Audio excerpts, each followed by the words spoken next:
Yo, Brandon Love Sports TV, what's good, family? I wanted to do this video because I just saw a clip on First Take. It was a segment, I believe it was Molly Qerim and Stephen A. Smith, but mostly I want to talk about Tim Legler, what he said in that segment, where they were talking about the big three. Is it necessary for a team to have a big three anymore? And basically what he was saying was what I've been saying, that you don't really need big threes anymore. The big three era needs to be over with.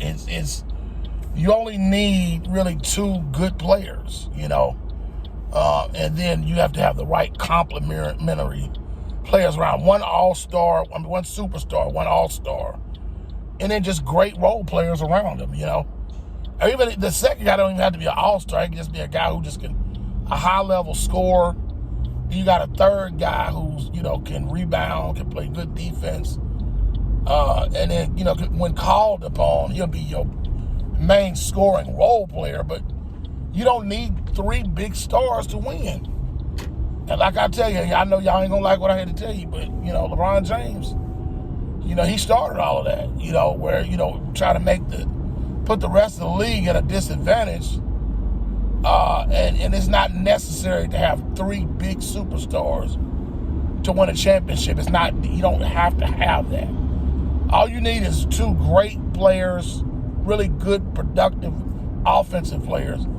And then you gotta acquire to me, the struggle, where the challenge happens is during trade deadline and free agency.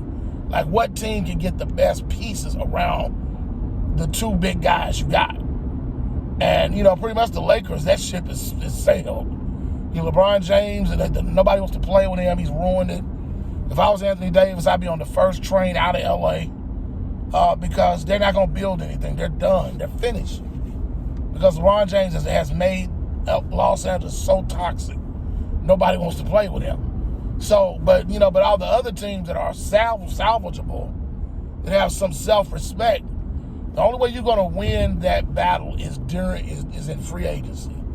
You got to get the right pieces. You got to make the right trades. You got to be smart. Your front office has to make good decisions, good financial decisions, and you got to look at it from a basketball fit. Because sometimes every really great player is not the right fit. If you already got a point guard, don't go out and get another point guard, a superstar point guard, because it's going to be a conflict, Or you got a shooting guard who's a ball-dominant guard. You got a point guard who's a ball-dominant guard. You got a wing that's a ball-dominant guard. And, it's not going to, the chemistry's not going to be right. I mean, even though you might have talent, but you don't have the right chemistry, that's going to kill you too. And that's one of the biggest problems I've had with Rob Pelinka. But then again, he's a puppet for LeBron James, Clutch Sports. And they've been just going out, just getting guys who have a lot of talent, but they don't fit. And if you don't get the right fit, then it's going to kill the chemistry of the team. If the team don't have chemistry, you have no chance at making any playoff significance. You'll be those teams that fall into the play-in tournament, first, second round exit, and that's just, that's your window. But if you're talking about winning a championship, you got to get two big players, really good, productive players, and the right role players around them. You don't have to have a big three. Big three is unnecessary. And it really just one guy it's kind of an odd fit.